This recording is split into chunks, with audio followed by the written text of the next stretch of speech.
So when we think about World War II, we think about the soldiers and the fights that occurred overseas, but there was another battle that was taking place here in America, and that was involving healthcare.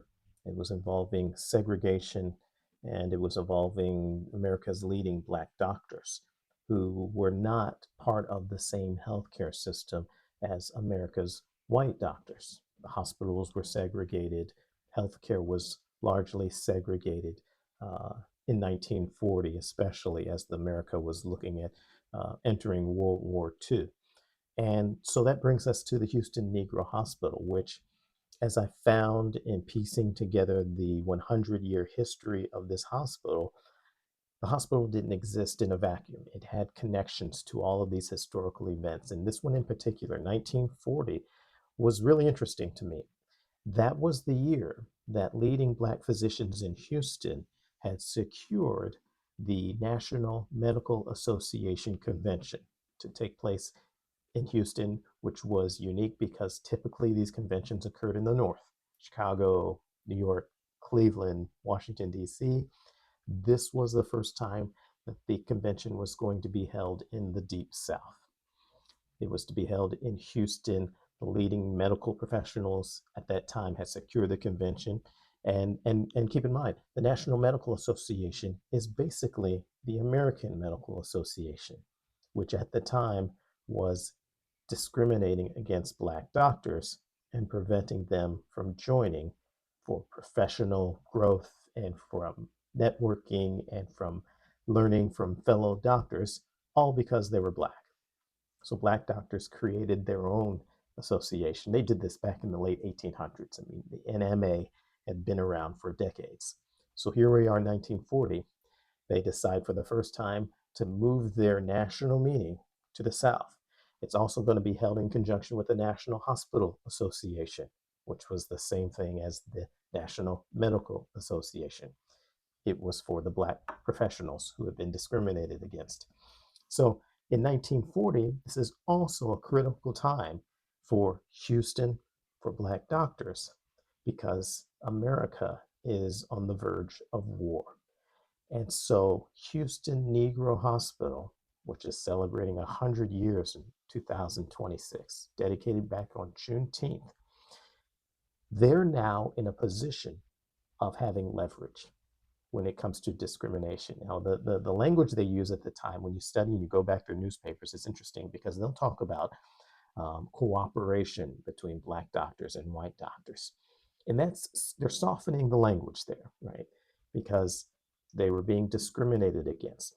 Black doctors in Houston could not admit patients at Jefferson Davis Hospital, which was the large tax-funded city county hospital in the city of Houston.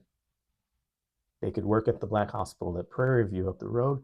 They could work at Houston Negro Hospital, but they could not take their patients to the hospital that was supported by the tax money that everyone was paying in Houston, no matter your color. So these discriminatory practices were sort of put on display in 1940 when the NMA brought hundreds of Black doctors from across the country to the city. And they didn't just bring Black doctors. The Texas governor was white, obviously, spoke at this meeting. They also invited government leaders, Defense Department leaders to Houston. And they said, basically, we need to sit down at the table and talk about this idea that America is heading into war and we need all hands on deck. And that puts this practice of saying Black doctors over here, white doctors over here on full view, and it doesn't make sense. We need as many medical professionals as we can, all united together. There's that word cooperation as we defend this country in war. We need doctors on the front line. We need to take care of our soldiers, and we need to make sure that we've got doctors here at home, trained and prepared for this challenge that the country is facing. And so that put Houston Negro Hospital at the center of this conversation in 1940. And so as we talk about the history of the hospital, and the decades and the way the country changed, the hospital is tied to these moments. It's tied to the Black hospital movement. It has ties to the Great Depression and how it survived that decade. It has ties to World War II, as all of these officials in the country began to really think hard about how we are managing healthcare in this country, how we are treating people based on skin color, how we're discriminating against them, and what we can do to end those practices. Um, the meeting itself did not end desegregation. It did not end segregation within the military, within the medical ranks of the military, but it started those serious conversations which got the ball rolling. And by 1948, the war is over, Truman's in office, and we see that move that finally desegregates the military. Well, that didn't just happen in one moment. That has ties to earlier events and conversations, some of which lead back to the city of Houston, lead back to the leading doctors who led the Houston Negro Hospital, led back to those conversations in which they said, we can't go out in the world and talk about freedom, send Black doctors out there to help us defend ourselves, and then have those Black doctors come back to a country that is divided and segregated. And so when you take a look at that, you see that the hospital itself did not just exist in a vacuum. It was connected to these larger events. And that meeting in 1940, that was one of the biggest NMA conventions ever. So they had one of the largest um, groups of doctors attending a convention.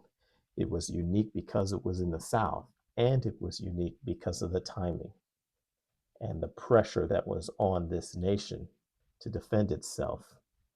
And those leading doctors in Houston who had secured the convention in the first place and were at the table putting the pressure on the government, on the Defense Department, to make sure that we were looking at ourselves in the mirror and how we were treating our own Americans as we were venturing out in the world to defend our freedoms.